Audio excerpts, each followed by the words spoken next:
اس نے گاڑی وہیں سے ریورس کر لی اور پھر 10 منٹ کی ریش ڈرائیونگ کرنے کے بعد وہ اپنی حویلی میں پہنچ گیا تھا۔ اپنے کمرے میں آیا تو سامنے نمرا کو دیکھا جو اس کے کپڑوں کا حشر تک بگاڑ چکی تھی اور اب ہنستے مسکراتے وہاں سے جانے ہی لگی تھی۔ جب آرش کو اپنے سامنے دیکھا تو اسے اپنی جان جسم سے نکلتی ہوئی محسوس ہوئی تھی۔ آپ یہاں؟ آپ تو آفس نہیں چلے گئے تھے؟ آرش نے تنقیدی نظروں سے اسے دیکھا۔ تم میرے کمرے میں کیا کر رہی ہو؟ اور یہ میرے سارے کپڑے کیوں بکھرے پڑے ہیں؟ آرش بیڈ کی طرف بڑھا تو نمرا اس کے آگے آ کر کھڑی ہو گئی۔ اصل میں بی بی جان نے بولا تھا کہ آپ کے کمرے سے آپ کے سارے کپڑے نکال کر لے آؤں، جو دھونے والے ہیں انہیں الگ کر دوں۔ وہ تیزی سے لڑکھڑاتی ہوئی زبان میں بولی تھی، مگر یہ کپڑے تو کل ہی میں نے جمیلہ سے پریس کروائے ہیں۔ آگے سے ہٹو اور دیکھنے دو کہ تم نے کیا کارنامہ سر انجام دیا ہے۔ نمرا تیزی سے دروازے کی طرف بھاگنے ہی لگی تھی۔ اس سے پہلے کہ وہ دروازہ پار کرتی، آرش نے اسے بازوؤں سے پکڑ کر اپنی طرف کھینچ لیا تھا۔ وہ اس اچانک افتاد کے لیے تیار نہیں تھی۔ وہ اس کے سینے سے جا لگی۔ اتنی قربت پر وہ بری طرح گھبرا گئی تھی۔ یہ کیا کر رہے ہیں آرش لالا؟ جانے دے مجھے یہاں سے۔ آرش نے اسے بازوؤں سے پکڑ کر مزید اپنے قریب کر لیا۔ آرش کی آنکھوں میں اس کے لیے غصہ صاف نظر آ رہا تھا۔ یہ کیا حرکت ہے؟ دن بدن تمہارا بچپنا بڑھتا ہی چلا جا رہا ہے۔ جتنا میں تمہیں سمجھاتا ہوں اور روکتا ہوں، اتنا ہی تم اپنی حد کراس کرنے لگتی ہو۔ آخر سمجھتی کیا ہو خود کو تم؟ غلطی ہو گئی، آئندہ ایسا نہیں کروں گی، وہ جان چھڑانے والے انداز میں بولی تھی۔ اچھا، آئندہ ایسا نہیں کرو گی؟ ہر بار پکڑے جانے پر تم ایسا ہی بولتی ہو، مگر اب کی بار میں تمہیں ایسے نہیں چھوڑوں گا۔ جب تک تم اپنی اس غلطی کو سدھار نہ لو، تب تک تمہیں معافی نہیں ملے گی۔ نمرا نے گہرا سانس لیا۔ کاش اس کھڑوس نے ابھی واپس نہ آنا ہوتا۔ اگر مجھے ذرا سا بھی اندازہ ہوتا کہ یہ واپس آ جائے گا تو اس وقت میں یہاں آنے کی غلطی کبھی نہ کرتی۔ اور اب تو یہ امی ابو سے بھی میری شکایتیں لگائے گا اور دادی جان کو بھی نہ جانے کیا کچھ کہہ کر میرے خلاف ورغلائے گا۔ ابھی کے لیے بہتر یہی ہے کہ میں اس کی بات مان لوں۔ کیا سوچ رہی ہو تم؟ وہ اس کی آنکھوں میں جھانکتے ہوئے بولا۔ چہرے کے تاثرات اب بھی پتھریلے ہی تھے۔ میں نے آپ سے کہا نہ لالا، مجھ سے غلطی ہو گئی، میں دوبارہ ایسا کچھ بھی نہیں کروں گی۔ اب آپ مجھے یہاں سے جانے دیں۔ اتنی آسانی سے تو میں تمہیں یہاں سے نہیں جانے دوں گا جب تک تمہاری غلطی کی سزا تمہیں نہ دے دوں۔ اچھا، اور وہ سزا کیا ہوگی؟ کیا مجھے رات بھر پرانے اسٹور میں بند کر دیں گے؟ یا پھر صحن میں ایک پاؤں پر کھڑا کر دیں گے؟ یا پھر پورا دن بھوکا پیاسا رکھیں گے؟ آخر کرنا کیا چاہتے ہیں آپ؟ وہ نان اسٹاپ بولنے لگی تھی۔ آج تک اس نے جتنی بھی غلطیاں کی تھیں، آرش نے اسے ایسی ہی سزائیں دی تھیں۔ ان کی حویلی میں ایک پرانا چھوٹا سا اسٹور تھا جس کے بارے میں بچپن میں وہ لوگ کہتے تھے کہ وہاں پر جن بھوت رہتے ہیں۔ وہاں پرانا کاٹ کباڑ پڑا رہتا تھا اور اب تو وہ کمرہ کسی کے استعمال میں بھی نہیں تھا، بلکہ وہاں سے کاٹ کباڑ بھی ہٹا دیا گیا تھا۔ پچھلی بار جب اس نے آرش کا لیپ ٹاپ خراب کر دیا تھا تو آرش نے غصے میں اسے اسی کمرے میں بند کر دیا تھا، اور یہ الگ بات کہ اسے دادی سے اور باقی گھر والوں سے بہت ڈانٹ سننے کو ملی تھی، کیونکہ نمرا ڈر کے مارے بے ہوش ہو گئی تھی اور پورے 24 گھنٹے کے بعد اسے ہوش آیا تھا۔ ہوش میں آنے کے بعد بھی وہ کسی نامعلوم جن بھوت کو دیکھنے کی بات کر رہی تھی۔ دادی پھر اسے ایک امام صاحب کے پاس لے کر گئیں۔ انہوں نے اسے دم کیا، تعویذ گلے میں ڈالا، تب کہیں جا کر اس کے حواس بحال ہوئے اور اس کے دل سے جن بھوت کا ڈر نکلا۔ اس کے بعد جب بھی اس نے کوئی شرارت کی تو آرش نے سردی کی رات میں صحن میں ایک پاؤں پر کھڑا رہنے پر مجبور کر دیا۔ پھر دادی اور باقی سب نے اسے سمجھایا کہ لڑکی ذات ہے، اسے اتنی سخت سزا مت دو، مگر وہ عارش ہی کیا جو کسی کی بات سن لے، اور اس بار تو نمرا نے گویا اس کے سینے سے دل نکال لیا تھا۔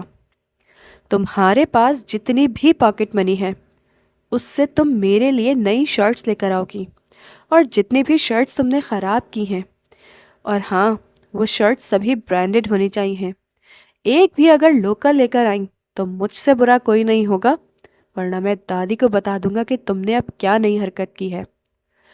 جیسے تیسے کر کے نمرا نے کچھ اپنے پیسوں سے اور کچھ اپنی کزن سے ادھار لے کر اس کے لیے نئی شرٹس خریدی اور روتی آنکھوں کے ساتھ واپس جانے لگی، جب عارش نے مسکراہٹ ضبط کر کے اسے روکا۔ دوبارہ اگر میرے ساتھ کوئی بدتمیزی کرنے کی کوشش کی نا، یا کوئی بھی الٹا کام کیا، تو اس سے بھی زیادہ سخت سزا دوں گا۔ اور ہاں، یہ جو تم بھاگ بھاگ کر تانیہ کے گھر جاتی ہو نا، تو اس کے گھر جانا اب چھوڑ دو، آج کے بعد تم اس گھر نہیں جاؤ گی۔ نمرا جو دل میں سوچ رہی تھی کہ وہ آج کے بعد کبھی بھی اس کھڑوس کے منہ نہیں لگے گی، اب بری طرح غصے میں آگ بگولا ہو گئی تھی۔ آپ مجھ پر بلا وجہ اتنی پابندیاں لگاتے رہتے ہیں، حویلی میں اور لوگ بھی تو ہیں، آپ نے کبھی کسی پر اتنی پابندیاں نہیں لگائیں جتنی مجھ پر لگاتے ہیں، آخر اس کی وجہ کیا ہے؟ اور اب آپ میرا تانیہ کے گھر بھی جانا بند کر رہے ہیں۔ تانیہ میرے بچپن کی دوست ہے، میری بیسٹ فرینڈ ہے، ہم دونوں ایک دوسرے کے بغیر نہیں رہ سکتے۔ سوری، میں آپ کی یہ بات نہیں مان سکتی۔ عارش چند لمحے اسے دیکھتا رہا۔ تمہاری پہلی بات کا جواب تو میں تمہیں بہت جلد ہی دے دوں گا کہ میں تم پر اتنی پابندیاں کیوں لگاتا ہوں، اور اس کا جواب تمہیں آنے والے وقت میں مل جائے گا۔ اور رہا تمہاری ضد کا معاملہ، تو یہی ہے کہ جو کچھ میں کہہ رہا ہوں وہ کرو، اگر دوبارہ تم مجھے اس کے گھر کے آس پاس بھی نظر آئیں تو مجھ سے برا کوئی نہیں ہوگا۔ نمرا پاؤں پٹکتی ہوئی بی بی جان کے کمرے میں گئی۔ آپ کی وجہ سے میں اس کھڑوس کو برداشت کر رہی ہوں، صرف آپ کی وجہ سے۔ آپ سے مجھے پیار ہے، اس لیے میں یہاں رہ بھی رہی ہوں، ورنہ کب کہ اپنی پیرنٹس کے پاس کینیڈا چلی جاتی۔ اگر اس نے مجھے دوبارہ تنگ کیا تو میں ہمیشہ کے لیے چلی جاؤں گی، اور آپ میری شکل دیکھنے تک کے لیے ترس جائیں گی۔ ہمیشہ کی طرح وہ جذباتی بلیک میلنگ پر اتر آئی تھی۔ بی بی جان جو اس وقت نماز پڑھنے کے بعد تسبیح میں مشغول تھیں، نمرا کو یوں آندھی طوفان کی طرح کمرے میں آتا دیکھ اور پھر اس کا یوں چلانا دیکھ کر اپنی تسبیح روک کر حیرت سے اسے دیکھنے لگی تھی۔ کیا ہوا نمرا، کیوں اتنا غصہ کر رہی ہو؟ آخر کیا کہہ دیا عارش نے؟ ایک تو تم دونوں ہر وقت لڑتے رہتے ہو، پتہ نہیں ایک دوسرے کے ساتھ زندگی کیسے گزارو گے۔ آخری بات انہوں نے زیر لب کہی تھی، جسے نمرا کوشش کے باوجود سن نہیں سکی تھی۔ دادی جان، آپ کے اس کھڑوس پوتے نے میرے تانیہ کے گھر جانے پر پابندی لگاتی ہے۔ آپ جانتے ہیں کہ ہم دونوں کا ایک دوسرے کے ساتھ بات کیے بغیر کھانا بھی ہضم نہیں ہوتا، اور اب تو اس کی مہینے کے بعد شادی ہے، میں اس کی شادی پر نہیں جاؤں گی، ایسا کیسے ہو سکتا ہے؟ بی بی جان بھی حیران رہ گئی تھی۔ ارے عارش نے مذاق کیا ہوگا، تمہیں تنگ کرنے کے لیے یوں ہی بول دیا ہوگا، تم اس کی بات کو دل پر مت لو، میں خود تمہیں تانیہ کے گھر لے کر جاؤں گی، فکر مت کرو، اور بلا وجہ اپنا اور میرا بی پی ہائی مت کرو۔ اور ہاں، تم بار بار اپنے ماں باپ کے پاس جانے کی دھمکی مجھے مت دیا کرو، ایسا نہ ہو کہ میں تمہیں ہمیشہ کے لیے یہیں روک لوں اور تمہارے پاس یہاں سے واپس جانے کا کوئی جواز ہی نہ بچے۔ نمرا کا منہ کھلے کا کھلا رہ گیا۔ دادی کی بات کا کیا مطلب تھا وہ اچھے سے سمجھ گئی تھی۔ اگر تو آپ میری پاکستان میں شادی کروانے کے بارے میں سوچ رہی ہیں تو آپ اس خیال کو دل سے نکال دیں، کیونکہ مجھے کسی ترک ہیرو کے ساتھ شادی کرنی ہے، مجھے ترکی جانا ہے۔ پاکستان میں شادی کرنے سے بہتر ہے کہ میں خودکشی کر لوں۔ میری زندگی کا ایک ہی تو بڑا خواب ہے، اور میں کسی کو بھی اپنی آنکھوں سے وہ خواب نوچنے کی اجازت نہیں دوں گی۔ وہ تڑق کر بولی تو بی بی جان اپنا چہرہ نیچے کر کے مسکراہٹ روکنے لگیں۔ اچھا، اور یہ بات اپنے اس ترک ہیرو سے بھی پوچھ لینا کہ کیا وہ تمہارے ساتھ شادی کرنا چاہے گا۔ دادی، مجھ میں کس چیز کی کمی ہے؟ میں خوبصورت ہوں، جوان ہوں اور اتنی حسین لڑکی ہوں، اور آپ کو نہیں پتا کہ یہ ترکی کے لوگ مشرق حسن پر مر مٹتے ہیں۔ وہ ایک ادا سے اپنے بالوں کو جھٹکتے ہوئے بولی تھی۔ یہ سچ تھا کہ نمرا جیسا حسن اس کے خاندان میں کسی اور لڑکی کے پاس نہیں تھا۔ وہ لمبے بال، گورا رنگ، بڑی بڑی کالی آنکھیں اور اس کی ستواں ناک اسے لاکھوں میں ممتاز کرتی تھی۔ بچپن سے ہی وہ اپنی دادی کے پاس اس گھر میں رہ رہی تھی۔ اس کے پیرنٹس کینیڈا میں مقیم تھے۔ شروع میں صرف اس کے ابو ہی کینیڈا میں تھے، جبکہ اس کی ماں اور وہ اسی حویلی میں دادی کے ساتھ رہتے تھے۔ پھر اس کے ابو نے دونوں کو اپنے پاس بلانے کی سعی کوشش کی۔ زبیدہ بیگم کا تو ویزا لگ گیا تھا اور وہ آسانی سے اپنے شوہر کے پاس چلی گئیں، مگر نہ جانے کیوں نمرا کے ویزے میں کیا مسئلہ آ رہا تھا کہ وہ جب بھی اس کے لیے کوشش کرتے تو کوئی نہ کوئی مسئلہ بن جاتا۔ ایک بار تو وہ ایئرپورٹ سے گھر واپس آئی تھی اور اس وقت بہت روئی تھی۔ کہنے لگی، شاید میرے نصیب میں اپنے ماں باپ کے پاس رہنا ہی نہیں لکھا ہے، اور اب میں آپ کے پاس ہی رہوں گی۔ بچپن سے ہی وہ دادی کے پاس رہی تھی اور انہی کو وہ اپنا سب کچھ سمجھنے لگی تھی۔ ماں باپ کے ساتھ تو اس کا صرف فون کی حد تک ہی رشتہ تھا، اور باقی بہن بھائیوں سے بھی وہ قدرے فاصلے پر ہی رہتی تھی۔ حویلی میں جتنی بھی کزنس تھی اس کی سب کے ساتھ ہی بنتی تھی، اور یوں بھی دادی نے ہمیشہ اسے اپنے سینے سے لگا کر رکھا تھا۔ کبھی بھی اسے نہ اس کی کسی غلطی پر ڈانٹا، نہ اسے کبھی سزا دی۔ مگر جب سے عارش اس حویلی میں آیا تھا تب سے اس نے نمرا کی ناک میں دم کر رکھا تھا۔ وہ اپنی پڑھائی کے سلسلے میں امریکہ میں مقیم تھا اور اب ڈگری مکمل کرنے کے بعد واپس آیا تھا اور اپنے باپ دادا کے کاروبار کو سنبھالنے لگا۔ حویلی میں اس کی بہت چلتی تھی، دادی بھی اسے بہت مان دیتی تھی، اور کوئی ایسا فیصلہ نہیں تھا جو عارش کی مرضی کے بغیر مکمل ہو پاتا۔ جب سے عارش آیا تھا تب سے نمرا نے بھی اپنے ماں باپ کے پاس جانے کی رٹ لگا لی تھی، ورنہ وہ تو کتنے ہی سالوں سے انہیں جیسے بھول گئی تھی۔ یہاں پر اپنی ہی دوستوں کے ساتھ وہ خوش اور مگن رہتی تھی، اور سب سے بڑھ کر دادی، جن کے بغیر اسے نیند تک نہیں آتی تھی۔ وہ بہت بے وقوف اور سیدھے سادھے مزاج کی لڑکی تھی، کبھی کبھی اگلے کے جذبات اور احساسات کو سمجھے بغیر ہی اپنی رائے اور فیصلہ تھوپ دیتی تھی۔ بی بی جان نے بہت کوشش کی کہ وہ نمرا کو سدھار سکیں، مگر ہمیشہ ہی انہیں اس میں ناکامی کا سامنا ہوا تھا، اور اب انہوں نے یہ ساری امیدیں عارش سے وابستہ کر لی تھیں۔ ایک وہی تھا جو نمرا کو سدھار سکتا تھا، کیونکہ اس کا مستقبل نمرا کے ساتھ جو جڑا ہوا تھا۔ جب پہلی بار اس نے نمرا کو الٹی سیدھی حرکتیں کرتے دیکھا تو وہ دادی سے شکوہ کر بیٹھا۔ دادی، آپ نے کیا سوچ کر میرا اس لڑکی کے ساتھ رشتہ طے کیا تھا؟ آپ نے اور امی ابو نے تو مجھے برباد کر کر رکھ دیا۔ اس لڑکی میں سنجیدگی نام کو نہیں ہے۔ مجھے میچور لڑکیاں اچھی لگتی ہیں۔ اس کو دیکھیں، کبھی گلی کے بچوں کے ساتھ کھیلتی ہے تو کبھی اوٹ پٹانگ حرکتیں کرتی ہے۔ کیا ایسی لڑکی بیوی بنانے کے قابل بھی ہے؟ عارش کے منہ سے اتنے سخت الفاظ سن کر بیوی جان کو اس پر بہت غصہ آیا۔ وہ اس پر بہت چیخیں اور چلائیں تھیں، اور پھر اس سے کتنے ہی دن تک ناراض بھی رہی تھیں۔ عارش کو بھی اپنے الفاظ کی سنگینی کا احساس ہو گیا۔ اس نے دادی جان سے معافی مانگی اور انہیں یقین دلایا کہ وہ کبھی بھی نمرا کو نہیں چھوڑے گا، بلکہ اسے سدھارنے کی کوشش کرے گا۔ کچھ دن پہلے ہی اس کی تانیہ کے خاندان کے مردوں کے ساتھ کسی بات پر لڑائی ہو گئی تھی۔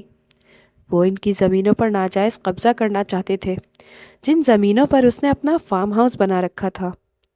تانیہ کے خاندان والوں کے مطابق وہ زمینیں ان کی تھیں، اور اس طرح سے وہ اس فارم ہاؤس کے بھی مالک تھے۔ انہوں نے اس فارم ہاؤس والی زمینوں پر کیس بھی کر دیا تھا، اور ابھی وہ کیس چل ہی رہا تھا۔ اس کا فیصلہ نہیں ہوا تھا، مگر یہ بات عارش نے حویلی میں کسی کو بھی نہیں بتائی تھی۔ ہاں، مگر اس نے نمرا کو اس بات سے روکنا اپنا فرض سمجھا تھا، اور دادی جان کو بھی دو ٹوک انداز میں کہہ دیا تھا کہ اگر وہ تانیہ کے گھر کی طرف جاتے دکھائی دی تو میں اس کے ساتھ سارے رشتے ختم کر دوں گا۔ دادی یہ بات سن کر کانپ سی گئی۔ ایک بار تو تم نے یہ بات کہہ دی ہے، دوبارہ اپنے منہ سے یہ الفاظ مت نکالنا عارش۔ اگر تم نے ایسا کیا تو میں تمہیں اپنا مرا ہوا منہ تک نہیں دیکھنے دوں گی، اور نہ ہی تمہیں کبھی معاف کروں گی۔ تو میری نمرا کی زندگی اس طرح برباد نہیں کر سکتے۔ تو آپ بھی اسے سمجھا لیں، کہ جس کام سے میں روک رہا ہوں وہ اس کام سے رک جائے۔ تو آخر تمہیں مسئلہ ہی کیا ہے تانیہ سے، اگر وہ اس کے گھر جاتی بھی ہے تو؟ دادی، ہر بات گھر کی عورتوں کو نہیں بتائی جا سکتی، جتنا میں نے آپ کو بتا دیا ہے اتنا ہی اب آپ نمرا کو بھی سمجھا دیں۔ اتنا کہہ کر وہ اپنے کمرے میں چلا گیا، اور کچھ دنوں کے بعد بی بی جان بھی اس بات کو بھول بھال گئی تھی۔ نمرا کا ابھی تک تانیہ کے ساتھ صرف فون پر ہی رابطہ ہوا تھا۔ تانیہ پچھلے کچھ دنوں سے اپنے ننیال گئی ہوئی تھی۔ کچھ دنوں بعد اس کی شادی ہونے والی تھی، اس لیے وہ چاہتی تھی کہ شادی ہونے سے پہلے ہی اپنے پیاروں کے ساتھ اپنا اچھا سا وقت گزارے، نہ جانے بعد میں اسے یہ وقت ملے یا نہ ملے۔ بی بی جان کی بھی طبیعت خراب ہو گئی تھی۔ سدا کے لاپرواہ اور اپنے حال سے بے حال رہنے والی نمرا کی تو گویا جان پر بنائی تھی۔ ہر وقت وہ دادی کے ساتھ رہتی اور پوری پوری رات ان کے ساتھ جاگتی رہتی، ان کی دواؤں کا، کھانے کا، ہر چیز کا خیال رکھتی۔ آرش نے جب نمرا کو یوں دادی کی تیمارداری کرتے دیکھا تو وہ بھی مطمئن سا ہو گیا کہ یہ لڑکی اتنی بھی بے وقوف نہیں ہے جتنا کہ نظر آتی ہے۔ اسے احساس بھی ہے اور وہ دوسروں سے محبت کرنے والی بھی ہے۔ اسے سدھارنا اتنا مشکل نہیں ہوگا، جلد ہی میں اسے اپنے رنگ میں رنگ لوں گا۔ نمرا کے حالات سے بے خبر وہ اپنے مستقبل کے خواب بننے میں مصروف تھا۔ اسی دن نمرا کو تانیہ کی کال آئی۔ نمرا، تم میرے گھر آ جاؤ، میں چاہتی ہوں کہ ہم بہت ساری باتیں کریں، بلکہ پوری رات ہم دونوں باتیں کریں گے اور ایک ساتھ وقت گزاریں گے۔ 2 دن کے بعد میری شادی ہے، نہ جانے ہمیں یہ وقت دوبارہ نصیب ہو یا نہ ہو۔ تانیہ کی بات پر نمرا بھی پرجوش ہو گئی۔ ہاں یار، یہی تو میں بھی سوچ رہی تھی۔ مسئلہ یہ ہے کہ اس کھڑوس نے میری تمہارے گھر آنے پر پابندی لگا دی ہے۔ تانیہ کو شدید حیرت کا احساس ہوا۔ مگر کیوں؟ آخر تمہارے کزن کو مجھ سے مسئلہ کیا ہے؟ میں نے کیا بگاڑا ہے اس کا؟ یہ تو میں نہیں جانتی، بس اس نے اتنا کہا کہ میں آج کے بعد تمہارے گھر کی طرف نہ جاؤں۔ ارے تو کیا تم نہیں آؤ گی؟ پتہ ہے ہماری دوستی ٹوٹ جائے گی۔ تم مجھے بھول جاؤ گی کیا؟ ارے نہیں یار، میں تمہیں کیسے بھول سکتی ہوں؟ بلکہ میں تو آج ہی تمہاری طرف آتی ہوں، بس دادی سے بات کر لوں اور انہیں بتا دوں۔ کسی سے بھی بات کرنے کی کوئی ضرورت نہیں ہے۔ اگر تم دادی کو بتاؤ گی تو وہ آرش کو بتا دیں گی، اور پھر تم خود بتا چکی ہو کہ وہ تمہارے میرے گھر آنے پر پابندی لگا چکا ہے۔ ایسا کرو، تم چپکے سے آ جاؤ، ہمارا گھر تو تمہارے گھر سے تھوڑے ہی فاصلے پر ہے، کسی کو کچھ پتا بھی نہیں چلے گا۔ اور صبح سویرے جب گھر والے دیکھیں گے کہ میں گھر میں موجود نہیں ہوں تب کیا ہوگا؟ ارے یار، تم بھی کیسی پاگلوں جیسی باتیں کرتی ہو۔ صبح ہوتے ہی اپنے گھر چلی جانا، ناشتہ سب کے ساتھ کرنا۔ ویسے بھی میں بہت اچھے سے جانتی ہوں کہ تمہاری صبح 12 بجے سے پہلے نہیں ہوتی، اور تم اپنے کمرے کا دروازہ اندر سے لاک کر کے کھڑکی کے راستے سے باہر آ جانا۔ سب یہی سمجھیں گے کہ تم سو رہی ہو۔ اپنی ملازمہ کو چند پیسے دے دینا تو تمہارا کام اور آرام سے ہو جائے گا۔ تانیہ نے اسے پورا پلان سمجھا دیا تھا۔ نمرا خوشی سے جھوم اٹھی۔ ہاں ٹھیک ہے، ویسے تو آج تک میں نے دادی سے چھپ کر کبھی کوئی کام نہیں کیا، زندگی میں پہلی بار ہے جب میں ان سے چھپ کر کوئی کام کروں گی۔ ڈر بھی لگ رہا ہے، مگر اگر اس کھڑوس کو پتہ چل گیا تو نہ جانے وہ کیا حشر کرے گا۔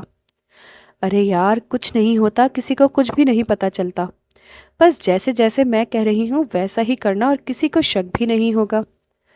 شام سے ہی وہ عجیب اور مشکوک حرکتیں کر رہی تھی۔ عجیب چوروں والے انداز میں وہ سبھی لوگوں کی طرف دیکھ رہی تھی، بار بار کمرے میں جانا اور باہر آنا، اور عجیب پاگلوں جیسی حرکتیں کرنا۔ یہ سب آرش دیکھ کر ٹھٹک گیا تھا۔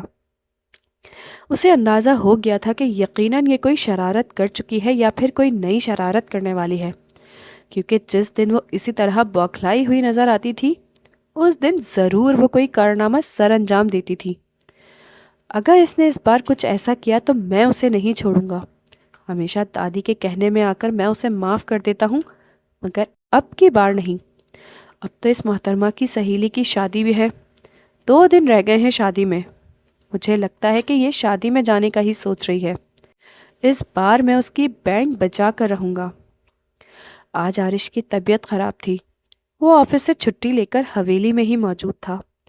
یہی وجہ تھی کہ صبح سے نمرا کو نظروں میں رکھے ہوئے تھا اور اس کی ہر حرکت کو نوٹ کر رہا تھا۔ آج وہ اپنے دوست کے ساتھ شکار پر جا رہا تھا۔ شام کو ہی ان دونوں کا اچانک سے پلان بن گیا تھا اور اب اسے اپنی طبیعت بھی بہتر محسوس ہو رہی تھی۔ ٹھیک ہے یار، میں رات 10-11 بجے حویلی سے نکل آؤں گا اور پھر ہم دونوں بھائی شکار پر چلیں گے۔ تم سلمان لوگوں کو بھی بلا لینا، جب سب ایک ساتھ ہوں گے تب زیادہ مزہ آئے گا۔ اپنے کمرے میں رات کو وہ شکار پر جانے کی تیاری کر رہا تھا، جبکہ دوسری طرف نمرا بھی اب تانیہ کے گھر جانے کے لیے تیار ہو چکی تھی۔ چپکے سے وہ کھڑکی کے راستے سے باہر نکلی۔ اس وقت کوئی بھی باہر صحن میں نظر نہیں آ رہا تھا۔ اس نے کمرے کا دروازہ بھی اندر سے بند کر لیا تھا۔ بیڈ پر تکیے رکھ کر اوپر چادر بھی ڈال دی تھی کہ اگر کوئی کھڑکی سے اسے دیکھے بھی تو اسے سوتا ہوا ہی سمجھے۔ مطمئن سی ہو کر وہ باہر کی طرف چل پڑی۔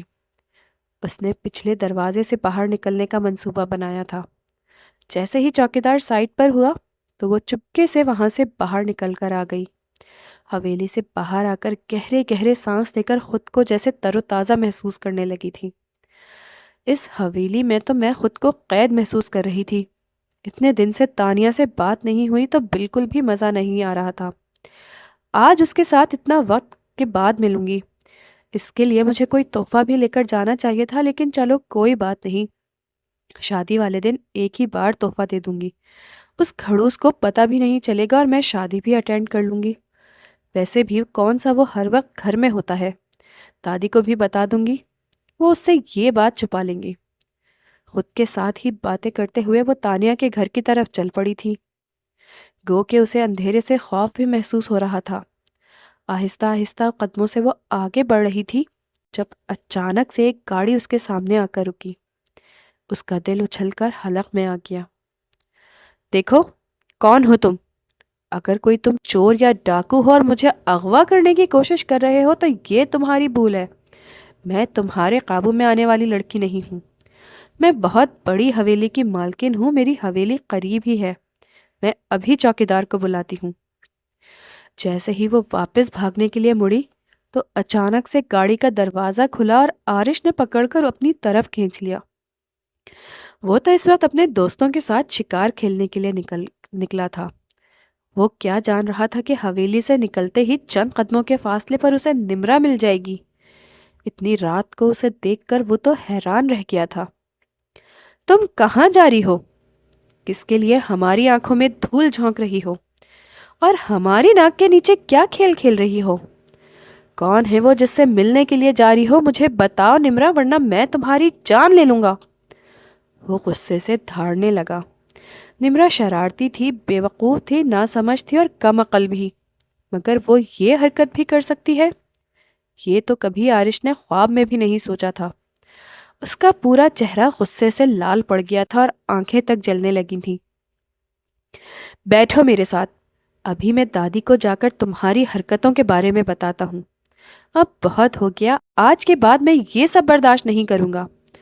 نمرا کو گاڑی میں بٹھا کر وہ حویلی واپس آیا اور پھر سیدھا اسے پکڑ کر دادو کے کمرے میں لے آیا۔ نمرا خود بری طرح ہراساں تھی اور بری طرح روئے جا رہی تھی۔ چھوڑ دے مجھے، کیا کریں گے آپ؟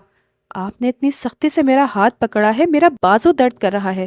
دادو سو رہی ہوں گی، آپ انہیں کیوں پریشان کرنا چاہتے ہیں؟ مگر آرش نے اس کی ایک نہیں سنی۔ اس نے گھسیٹتے ہوئے اسے بی بی جان کے پاس لے کر آ گیا۔ وہ جو اس وقت تسبیح پڑھنے میں مشغول تھیں بری طرح ہڑبڑا کر رہ گئی۔ کیا حرکت ہے یہ آرش؟ اور نمرا، تم اس طرح کہاں سے آ رہی ہو؟ اب کیا کر دیا ہے اس نے ایسا جو تم اتنے غصے میں ہو؟ پوچھیں اپنی اس لاڈلی سے یہ رات کے اندھیرے میں کس سے ملنے جا رہی تھی، یا یہ کہوں کہ کس کے ساتھ منہ کالا کرنے جا رہی تھی؟ پوچھیں اس سے، ورنہ میں اس کی جان لے لوں گا۔ نمرا اپنے اوپر اتنا بڑا الزام سن کر زور زور سے نفی میں سر ہلانے لگی۔ دادی، یہ جھوٹ بول رہے ہیں، میں نے کچھ غلط نہیں کیا، میں صرف تانیہ کے گھر جا رہی تھی۔ تانیہ نے مجھے اپنے گھر بلایا تھا، میں کسی سے بھی ملنے کے لیے نہیں گئی، میرا کسی سے کوئی چکر وکر نہیں ہے، آپ تانیہ سے پوچھ لیں۔ اس نے اپنا موبائل نکال کر دادی کو دکھایا جس میں تانیہ کا نمبر شو ہو رہا تھا۔ آپ اس سے پوچھ لیں۔ نمرا نے تانیہ کا نمبر ملایا تو وہ فوراً سے بولی، ارے نمرا، کب تک آؤ گی؟ میں انتظار کر رہی ہوں۔ میں نے تو تمہاری پسند کا کھانا تک بنوا لیا ہے۔ تم نے کھانا تو نہیں کھایا نا؟ جلدی سے آ جاؤ۔ ویسے بھی بہت ساری باتیں ہیں جو میں نے تمہارے ساتھ کرنی ہے۔ میں نہیں آ سکتی۔ اس کھڑوس نے مجھے راستے میں پکڑ لیا اور اب مجھے دادی کے پاس لے کر آ گیا ہے۔ پتہ نہیں ابھی میرے ساتھ کیا کرنے والا ہے۔ روتے ہوئے نمرا نے فون بند کر دیا۔ آرش کا سنبھلا ہوا سانس بحال ہوا تھا۔ ایک بات تو کنفرم ہو گئی تھی کہ نمرا کسی لڑکے کے چکر میں حویلی سے باہر نہیں نکلی تھی۔ دادی، آپ کو یقین آ گیا کہ میں جھوٹ نہیں بول رہی؟ میرا کسی سے کوئی چکر وکر نہیں ہے۔ پتہ نہیں ان کے منہ میں جو آتا ہے یہ بولے چلے جاتے ہیں۔ میں اپنے اوپر اس طرح کا کوئی الزام برداشت نہیں کروں گی۔ اچھا ٹھیک ہے، تم اپنے کمرے میں جاؤ، مجھے آرش سے اکیلے میں بات کرنی ہے۔ نمرا پاؤں پٹکتے ہوئے اپنے کمرے میں آ گئی اور پھر پوری رات اس کی روتے ہوئے گزری تھی۔ حویلی کی فضاؤں میں آج ایک عجیب سی سرسراہٹ تھی۔ پرندوں کی چہچہاہٹ میں بھی جیسے کوئی پیغام چھپا تھا۔ ناشتے کی میز پر سب معمول کے مطابق موجود تھے۔ نمرا سب سے بیگانہ انداز میں ناشتہ کر رہی تھی، جبکہ آرش بھی خاموشی سے اپنی کافی پی رہا تھا۔ اس کے چہرے کے تاثرات ہمیشہ کی طرح سخت اور ناقابل فہم تھے۔ دادی جان نے ایک گہرا سانس لیا اور سب کی توجہ اپنی طرف مبذول کرائی۔ آرش، نمرا، مجھے تم دونوں سے ایک ضروری بات کرنی ہے۔ بی بی جان کی آواز میں خاص قسم کا ٹھہراؤ تھا جو کسی بڑے فیصلے کی نوید دے رہا تھا۔ نمرا نے لقمہ توڑتے ہوئے دادی کی طرف دیکھا۔ جی دادی جان، کہیے، میں سن رہی ہوں۔ بی بی جان نے آرش کی طرف دیکھا اور پھر نمرا کی ساکت آنکھوں میں جھانک کر بولی، بیٹا، تم دونوں اب بچے نہیں رہے۔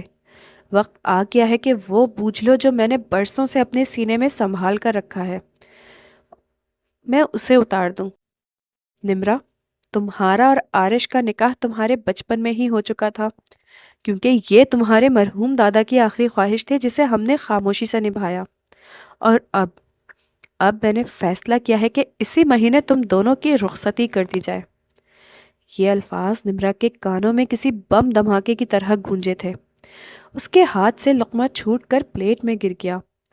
آرش کے ہاتھ میں موجود کافی کا مگ لبوں کے قریب تک جاتے جاتے رک گیا۔ ہاں، مگر اس نے کوئی خاص رد عمل ظاہر نہ کیا۔ کیا کہا آپ نے دادی؟ نمرا کی آواز بمشکل نکلی۔ نکاح آرش کے ساتھ، اور وہ بھی بچپن میں؟ اس کی آنکھوں میں آنسو تیزی سے تیرنے لگے۔ اسے لگا جیسے زمین اس کے پیروں سے نکل گئی ہو۔ نہیں دادی، یہ مذاق ہے نا؟ آپ مجھے صرف ڈرانے کے لیے ایسا کہہ رہی ہیں کیونکہ میں نے کل رات غلطی کی تھی؟ وہ ہچکیاں لیتے ہوئے بولنے لگی۔ میں اس کھڑوس سے شادی نہیں کر سکتی۔ یہ کیسے ممکن ہے کہ مجھے پتہ بھی نہ چلے اور میں کسی کی بیوی بن چکی ہوں؟ اس کی بے یقینی اور دکھ دیکھ کر بی بی جان کی آنکھوں میں بھی نمی آ گئی۔ بیٹا، یہ سچ ہے، ہم نے مناسب وقت کا انتظار کیا تھا، اور اب آرش کی واپسی کے بعد اس سے بہتر کوئی وقت نہیں ہو سکتا تھا۔ نمرا نے تڑپ کر آرش کی طرف دیکھا جو اب اسے ہی دیکھ رہا تھا۔ آپ کچھ بولتے کیوں نہیں ہیں؟ کیا آپ کو پتا تھا؟ کیا آپ نے بھی جان بوجھ کر مجھے ذلیل کرنے کے لیے یہ سب کیا؟ میں انکار کرتی ہوں، مجھے یہ رشتہ نہیں قبول۔ نمرا کا شور و واویلا آرش کو ایک آنکھ نہ بھایا۔ اس نے جھٹکے سے کرسی پیچھے کی اور اٹھ کر نمرا کے پاس آیا۔ اس سے پہلے کہ وہ مزید کچھ کہتی، آرش نے اس کا بازو مضبوطی سے تھاما اور اسے کرسی سے کھڑا کر دیا۔ آرش، یہ کیا کر رہے ہو؟ اسے تکلیف ہو رہی ہوگی، بی بی جان چلائی، مگر آرش نے کسی کی نہ سنی۔ دادی، اس سے تو میں خود بات کروں گا۔ آرش کی آواز میں دبی دبی گرج تھی۔ وہ اسے گھسیٹتا ہوا سیڑھیوں کی طرف لے گیا، جبکہ نمرا مسلسل اس سے ہاتھ چھڑانے کی کوشش کر رہی تھی اور روتے چلی جا رہی تھی۔ کمرے میں داخل ہوتے ہی آرش نے اسے اندر دھکیلا اور دروازہ لاک کر دیا۔ نمرا دیوار سے جا لگی۔ اس کے گال آنسوؤں سے بھیگ چکے تھے۔ تمہاری ہمت کیسے ہوئی دادی کے سامنے اس طرح چلانے کی؟ آرش اس کے بالکل قریب آ کھڑا ہوا۔ اس کا قداور وجود نمرا کے گرد کسی حصار کی طرح تن گیا تھا۔ چھوڑے مجھے، آپ میرے لالا ہیں اور میں نے ہمیشہ آپ کو اسی نظر سے دیکھا ہے۔